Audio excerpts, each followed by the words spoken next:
simply says, no more taxes. I don't know whether you signed that pledge or not, but I mean, I think it's idiotic. But in any event, how do you deal with that? How do we get one of your fellow congressmen, South Carolina congressman, when in this club, you may have been here, I asked a question, and he said, to be honest with you, we're going to get around to compromise, real compromise, a congressman in his last term. Well, he doesn't need to be reelected.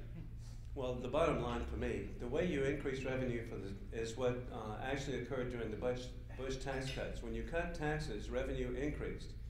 It increased by 12 to 14%.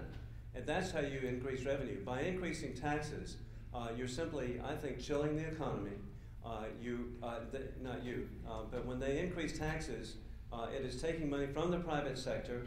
I now see clearer than ever what we're dealing with is power. There are people, and I respect them, but I disagree. They want power over us, you.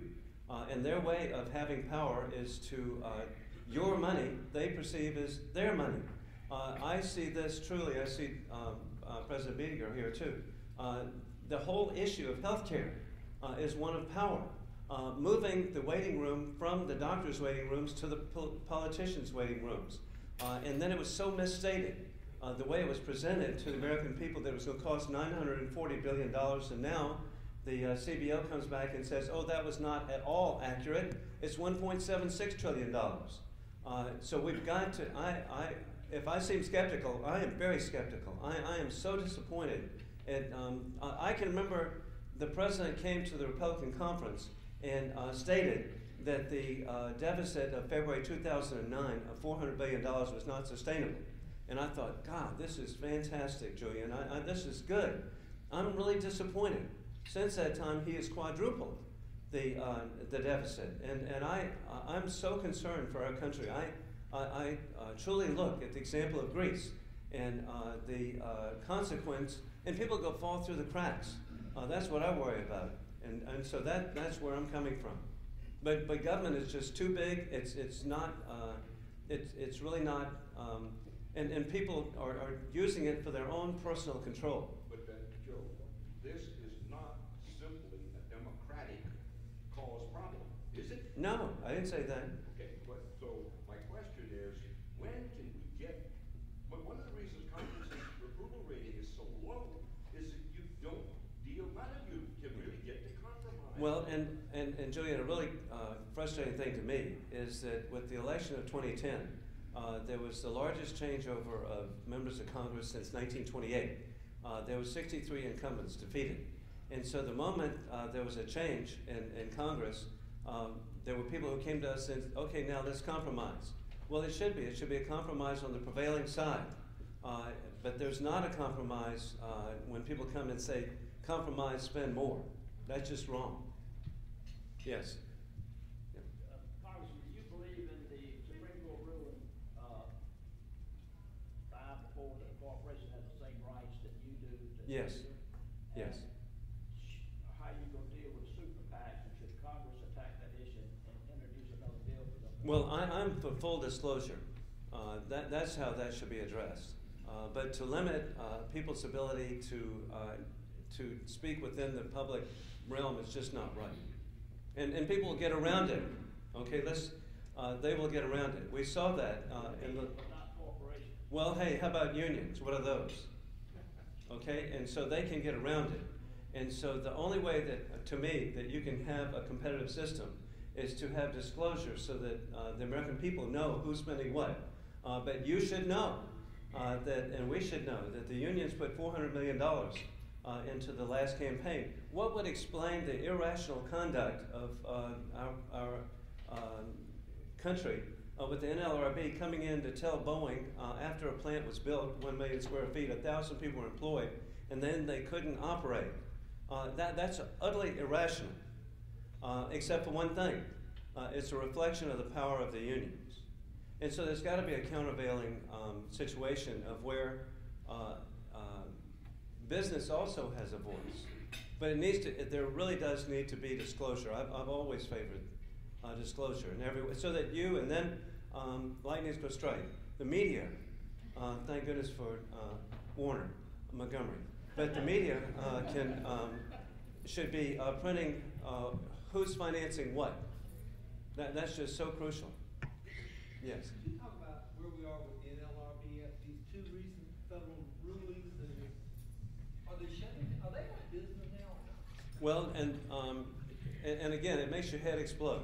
And I say this out of disappointment, and that is that the president made what he called recess appointments when the Senate was not in recess. Clearly, it was not in recess.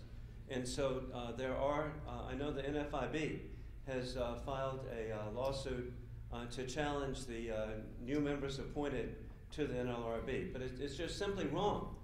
The Senate was meeting. It was not in recess. It was a clear violation of the rules of the Senate, and which should be common sense.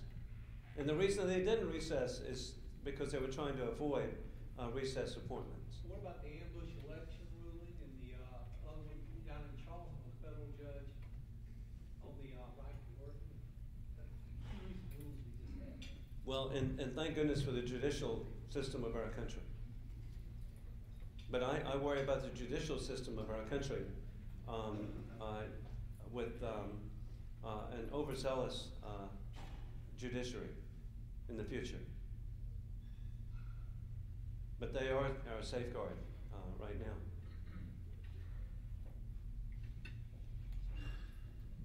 Any other questions?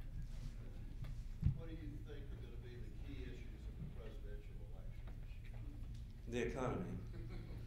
And the economy in regard to jobs and also truly energy issues to me are just crucial to look ahead for all of the above energy. I believe that's and instead of the name calling that obviously we see, and hey, that's going to happen. But golly, we need to focus on platforms relative to creation of jobs and providing the security so that there will be an increase in revenue by economic growth rather than by tax increases to address the economic problems of our country. Yes, Charlie.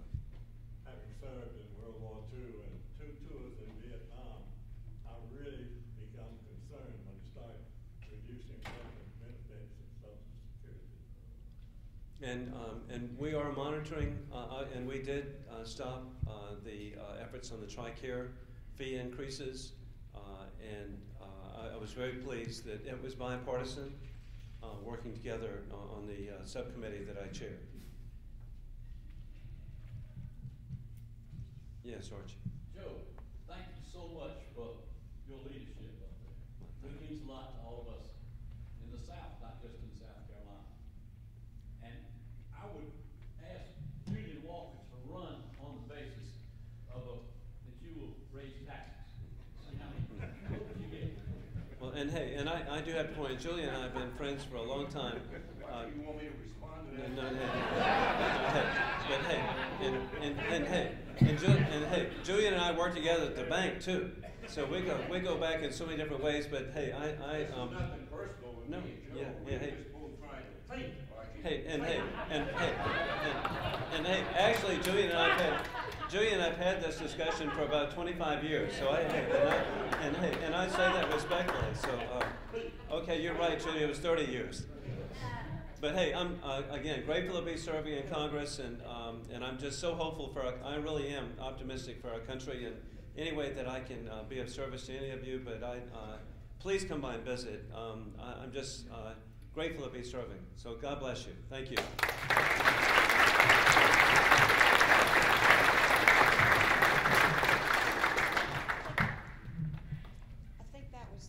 I think that was the right note on which we should end. So, Congressman, thank you so much for being here and for this information. We have a gift for you, and it's very inexpensive. It is a clock, and based on your remarks, that's not a good sign, the batteries fell out. But based on your remarks, we could put that on the Senate floor and tell them time is running out. Here. This is good. Thank you so much.